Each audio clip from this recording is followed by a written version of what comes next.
Nous accueillons sur ce plateau deux eurodéputés fraîchement élus. Bonjour Fabrice Leggeri, bienvenue. Vous venez d'être élu pour le Rassemblement National. Bonjour. Bonjour François Calfon. Bonjour. Bienvenue, vous venez d'être élu pour Place Publique, soutenu par le Parti Socialiste. Alors, ce matin, nous avons enfin le programme du Rassemblement National, détaillé par Jordan Bardella hier. On va regarder quelques points dans le détail, mais avant ça, vu que vous l'avez beaucoup critiqué avant d'en avoir le contenu, je voudrais savoir que maintenant que vous en avez le contenu, François Calfon, ce que vous en pensez d'abord sur un point de vue global. D'un point de vue global, c'est très simple.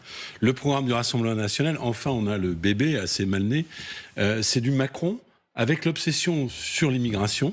Et de l'autre côté, c'est un Frexit caché. Macron avec l'obsession sur l'immigration, pourquoi ? Parce que on avait un programme XXL sur le social, et on a un programme XXS avec plein de clins d'œil au patronat.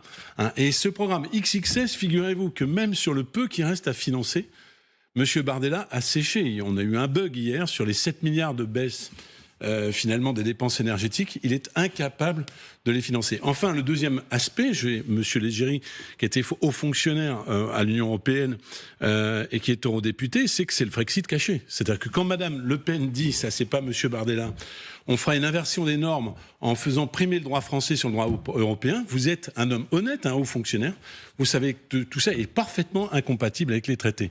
Et pour financer ce programme, où il y a quelques mesures à financer, puisqu'en fait c'est un programme d'austérité, de punition sociale, ils disent qu'ils vont baisser la contribution de la France à l'Union européenne, ce qui est parfaitement impossible puisque nous sommes sur un cycle 2021-2027 et que ces rabais ne sont pas possibles. Quant à la double frontière, M. Bardella s'est emmêlé les pinceaux, mais peut-être que vous nous expliquerez comment vous allez imposer de sortir de Schengen tout en restant dans l'Union européenne. Bref, tout cela est incompatible avec notre appartenance à l'Union européenne. Je vous laisse répondre, M. Leggeri, d'austérité. Et ensuite, on rentrera dans le détail. Bon, ça fait beaucoup de sujets, effectivement. Tout d'abord, le Rassemblement National ne souhaite pas quitter l'Union européenne, ne souhaite pas non plus sortir de l'espace Schengen. Et pour évoquer l'espace Schengen, en fait, nous avons rappelé que pour nous, cette libre circulation des personnes sans contrôle physique aux frontières entre les États doit être uniquement garantie aux ressortissants de l'Union européenne.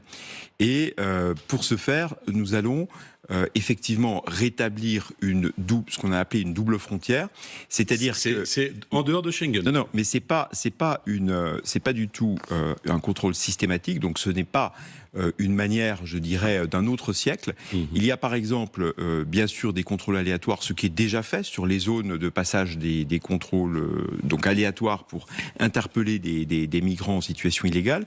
Il y a surtout tout un ensemble de lois que nous ferons voter afin que la France elle-même reprenne le contrôle de son territoire, c'est-à-dire la loi sur la fin du droit du sol automatique, enfin en tout cas tel qu'il existe aujourd'hui, de manière à ce que on ne devienne pas français par hasard lorsque des personnes arrivent sur le territoire français et que leurs enfants y naissent. Par exemple à Mayotte, c'est exactement le choix qui a été fait d'ailleurs par le gouvernement sortant qui ne l'a fait que pour Mayotte, mais nous demandons de le faire pour tout le territoire national.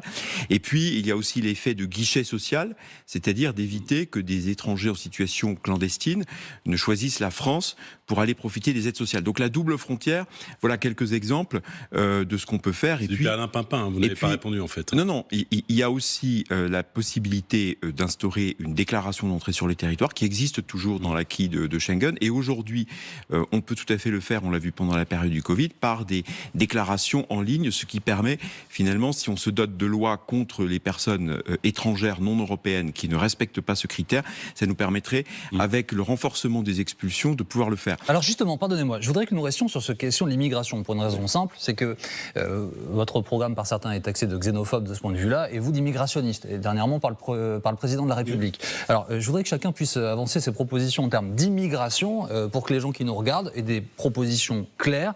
Si vous arrivez au pouvoir à partir du 8 juillet, en termes d'immigration, qu'est-ce qui change avec le nouveau Front populaire ?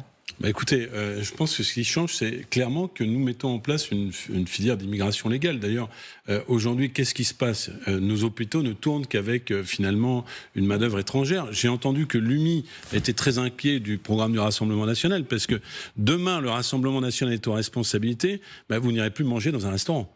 Parce que ce qu'on vous sert en salle, ce qui est servi, c'est par des étrangers. Et malheureusement, il faut aussi sortir de l'hypocrisie. C'est y compris par des étrangers sans papier. C'est-à-dire que c'est pourquoi il faut faut une filière d'immigration légale, et notamment tous ceux qui travaillent aujourd'hui, tous ces étrangers sans papier qui travaillent, qui cotisent, qui participent à la richesse nationale doivent être régularisés. Est-ce qu'il y a des conditions ?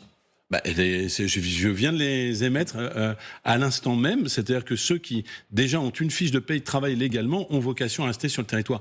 Alors pour ce qui me concerne, moi je considère que ceux qui sont sous OQTF, qui n'ont rien à faire sur le territoire français, eh bien on doit bien accueillir et l'assumer. Je crois que c'est pas assumé aujourd'hui, mais on doit également bien reconduire.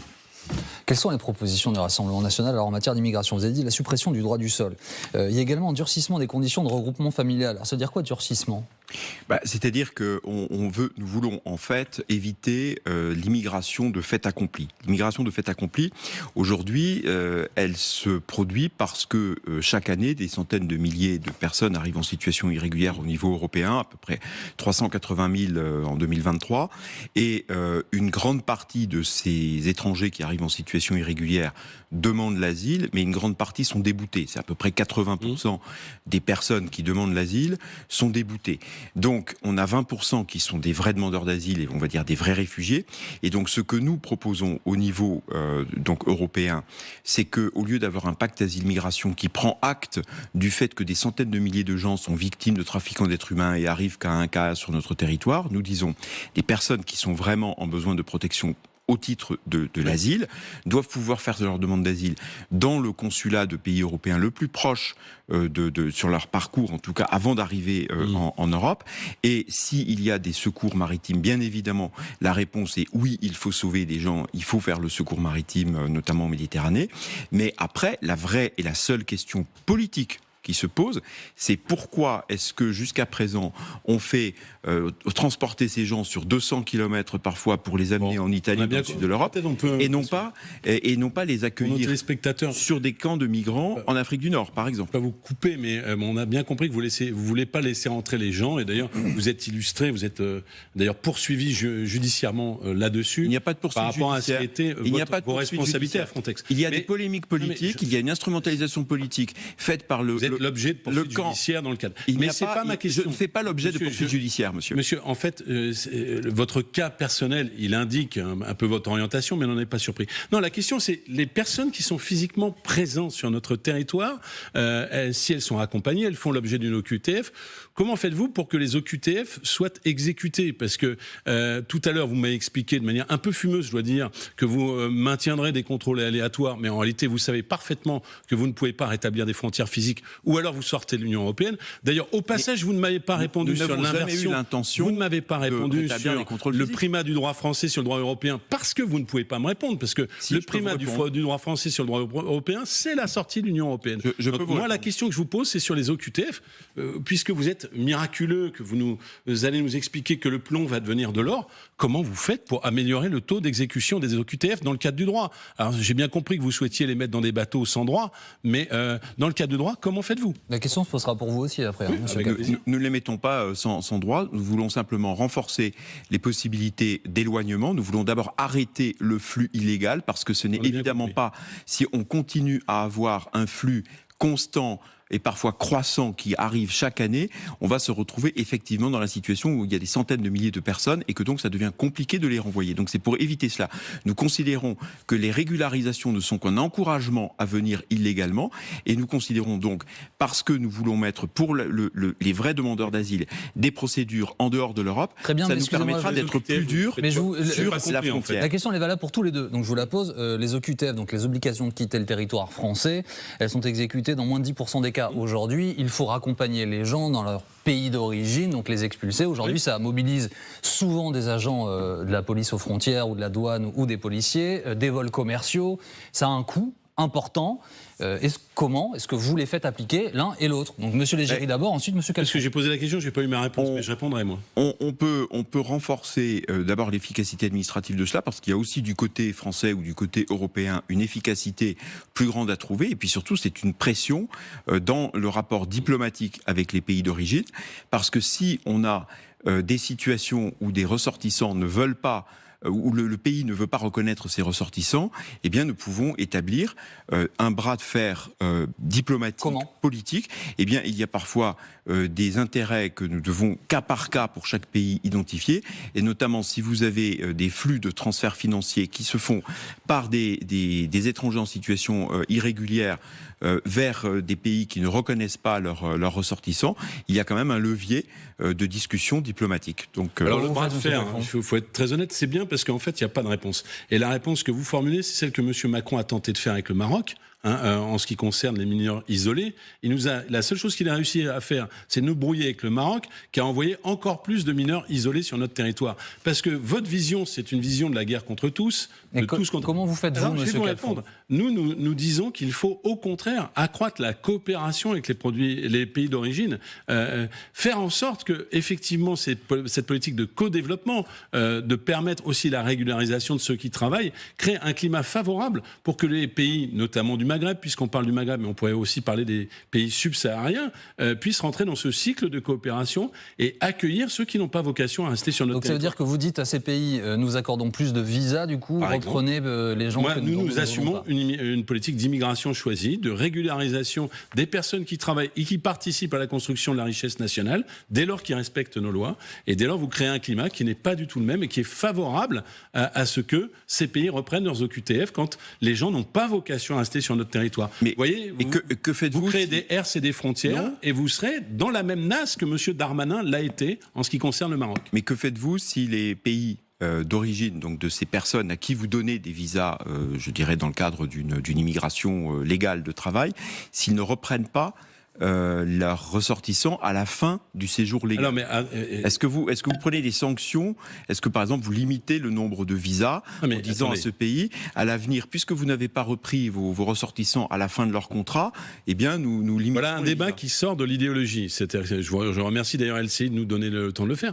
Moi, je ne prétends pas que par magie, il n'y aura plus d'immigration illégale et qu'il n'y a pas de problème de pays émetteurs. Je propose une stratégie qui est basée sur la coopération. Vous proposez une stratégie qui est basée sur la tension que M. Darmanin a mis en place et qui ne fonctionne pas. Donc je ne vous dis pas... Donc la question, elle est toute simple. C'est d'avoir des filières d'immigration choisies. Moi, je le dis. Par exemple, je vais être très clair. À l'hôpital, au lieu d'utiliser de subterfuge, il faut que nous accueillions, d'ailleurs, sans crainte, sans xénophobie. Parce que, vous savez, les pays du Maghreb, quand vous supprimez, ce qui d'ailleurs est illégal face au droit, vous êtes un haut fonctionnaire, vous le savez très bien, la binationalité pour les hauts fonctionnaires, c'est un très mauvais signal pour ces pays-là. Eh bien, si vous détendez le signal, à ce moment-là, vous pouvez avoir une politique d'immigration choisie, qui fait en sorte que ceux qui ont vocation à venir, ceux qui ont vocation à participer de la richesse nationale sont bien accueillis. Et dès lors, vous avez beaucoup plus finalement d'opportunités avec ces gouvernements qu'ils reprennent leurs ressortissants quand ceux-ci n'ont pas vocation, c'était le sens de votre question, à rester sur notre territoire.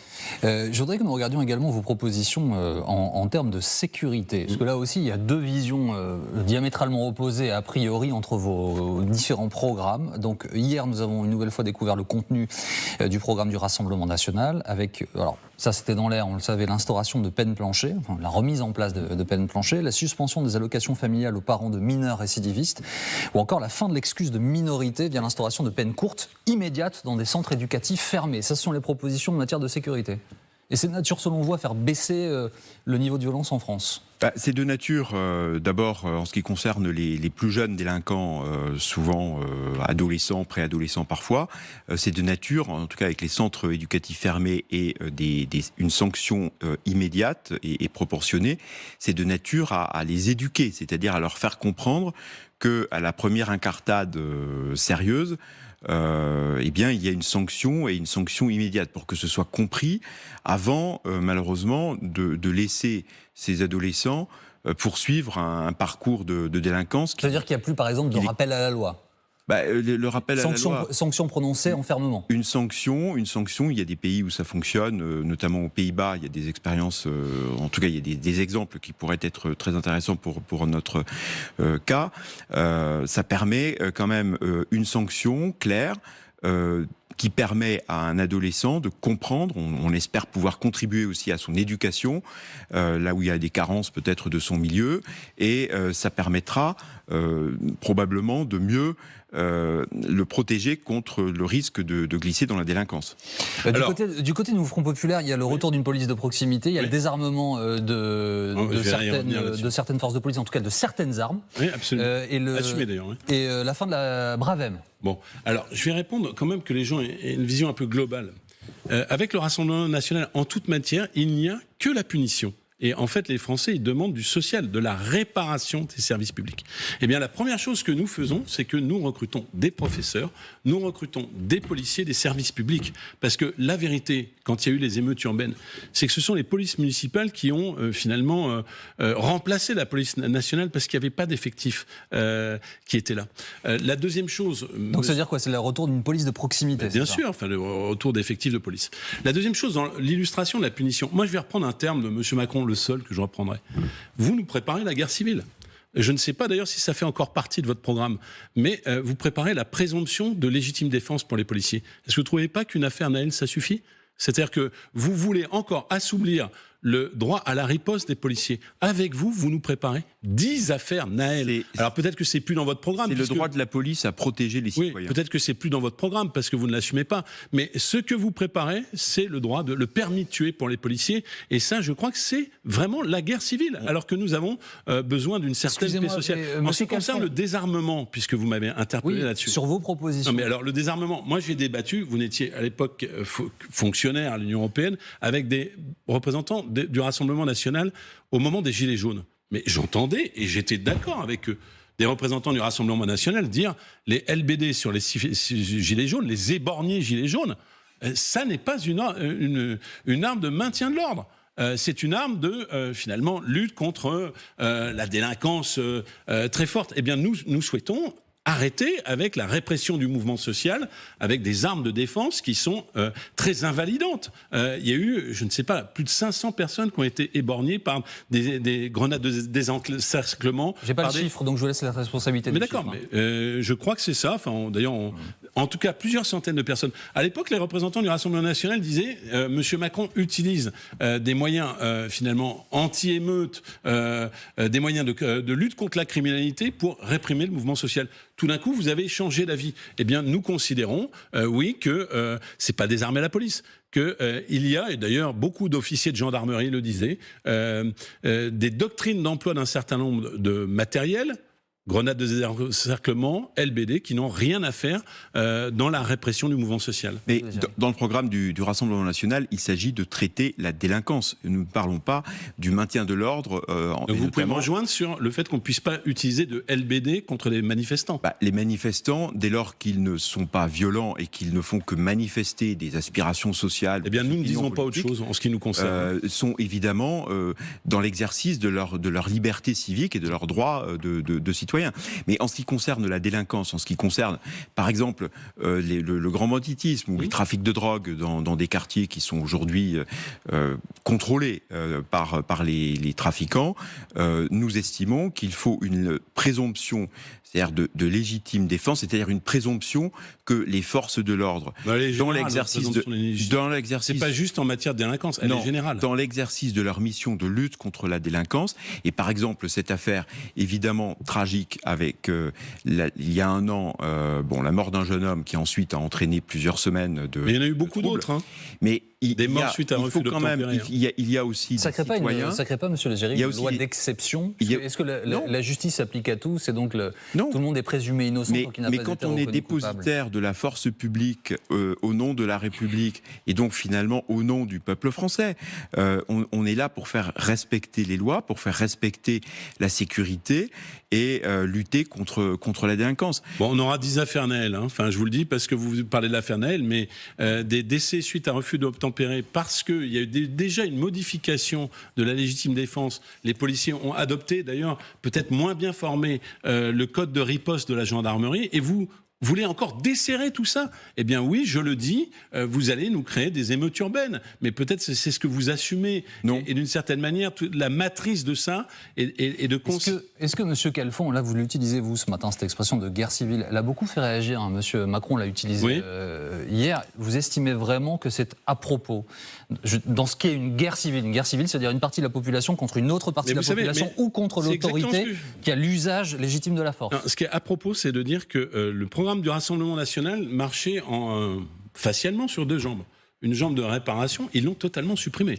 Tout ce qui concerne les augmentations de salaire, la protection des salariés, le pouvoir d'achat a été totalement supprimé. Il n'y a plus qu'une jambe, c'est la punition. On punit, classe laborieuse, classe dangereuse, on disait. Non. On punit les pauvres. Eh bien, nous disons, il n'y a pas de cadre républicain, moi je suis un républicain, s'il n'y a pas cette réparation.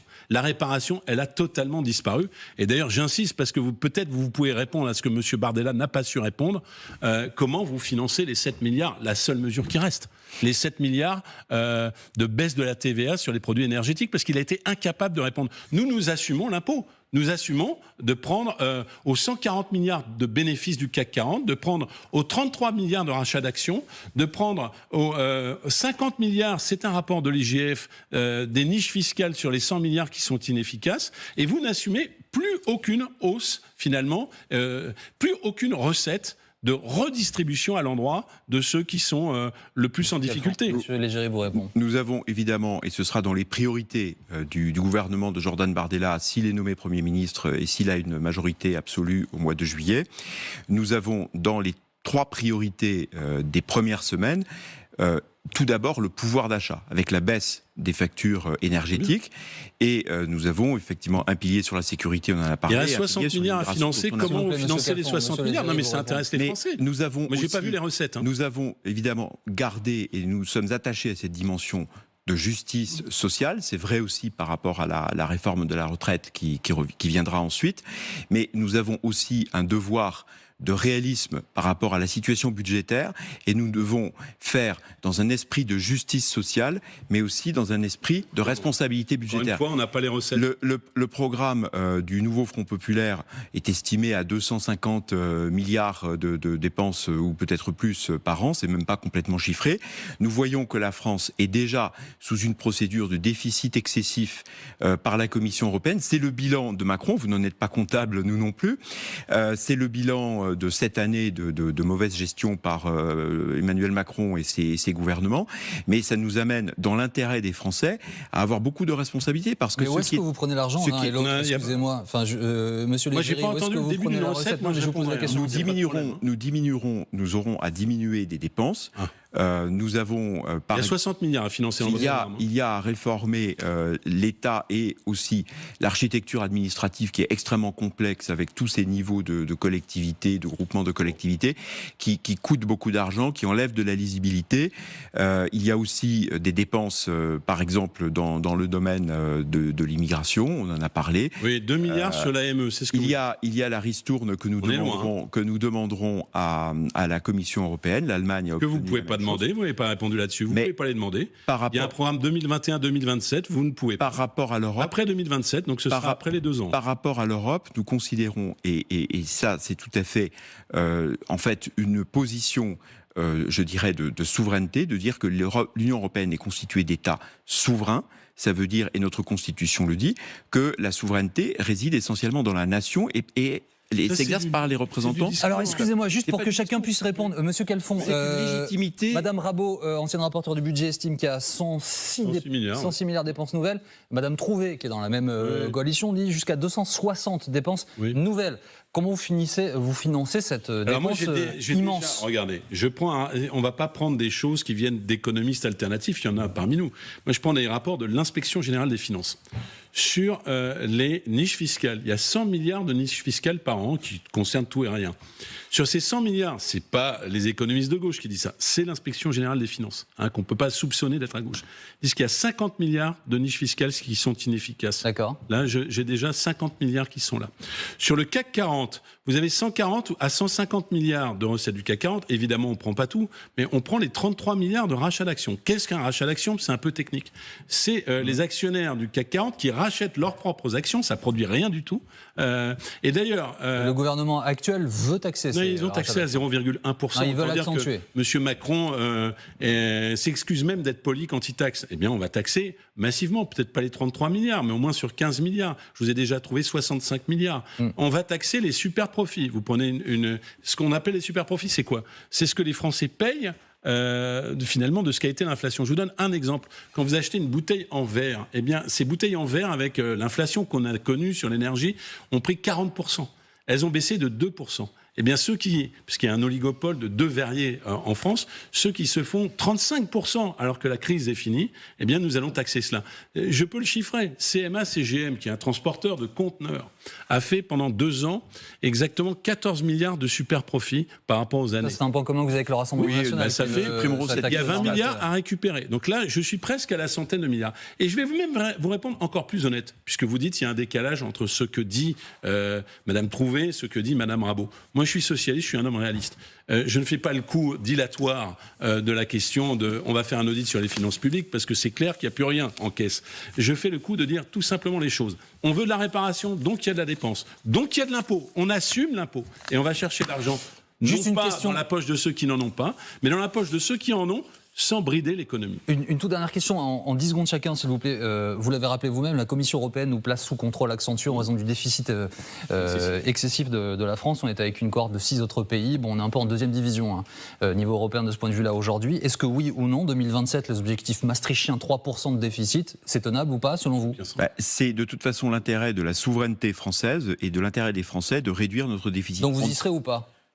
Il faut faire tous les efforts possibles pour remettre de l'ordre dans nos comptes publics. C'est dans l'intérêt des Français, c'est pas nécessairement pour faire plaisir à la Commission européenne, c'est dans notre intérêt. Donc vous dites pas Français. Oui, nous y serons, mais vous essaierez d'y aller. Il faut faire tous les efforts possibles de responsabilité, d'où en fait la grande responsabilité budgétaire exprimée par le Rassemblement national. On va demander 30 secondes, on n'y sera pas. Mais le programme qui a été financé, Valérie Rabault l'a dit, peut-être pas à hauteur de 206 milliards, moi j'y crois pas, plutôt à hauteur de 100 milliards.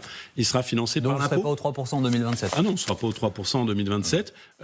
C'est pas le sujet, mais par contre, l'engagement qui peut être pris, c'est de ne pas aggraver les déficits. Merci beaucoup, merci à tous les deux d'avoir accepté d'échanger ce matin en direct sur LCI.